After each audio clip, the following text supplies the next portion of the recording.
আজকে এক প্রকার আবদার করে বসছিলাম যে আমরা মাখা খাবো, আমরা মাখা খাবো, আমরা মাখা খাবো।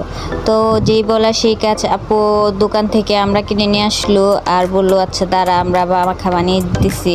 তো এই যে দেখেন সুন্দর করে আমরাগুলো পানি দিয়ে বেশি করে ধুয়ে নিল আপু। তারপরে এই যে আমরা ধোয়ার পরে আমরা ছুলানোর কাজে আপু যে লেগে গেল, আমরা ছুলিয়ে নিতেছিল। তারপরে যে ছুলানোর পরে আবার পানি দিয়ে সুন্দর করে পরিষ্কার করে ধুয়ে নিতেছে, যেহেতু আমরা মাঝে একটু বাড়তে আগলা কষ থাকে এর জন্য। আর এই যে ধুয়ে ছুলানোর পরে এই যে কুচি কুচি করে ফালি করে নিতেছিল। আমরা মা খাইতে গেলে এরকম ফালি করে নিতে হয়। আর আমরাটা এমনিতেও খাইতেও খুব মজা ছিল।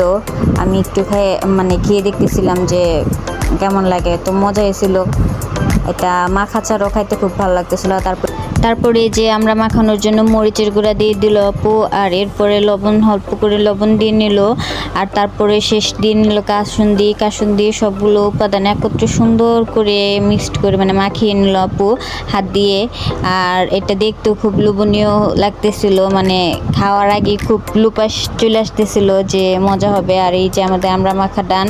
তো সবাই যার যার বাসায় বানিয়ে খাবেন, আর আমার কমেন্ট বক্সে এসে বলে যাবেন যে কেমন খাইতে কেমন লাগছে সবার। তো আজকে এই পর্যন্তই, ভালো থাকবেন সবাই, আল্লাহ হাফেজ, আসসালামু আলাইকুম।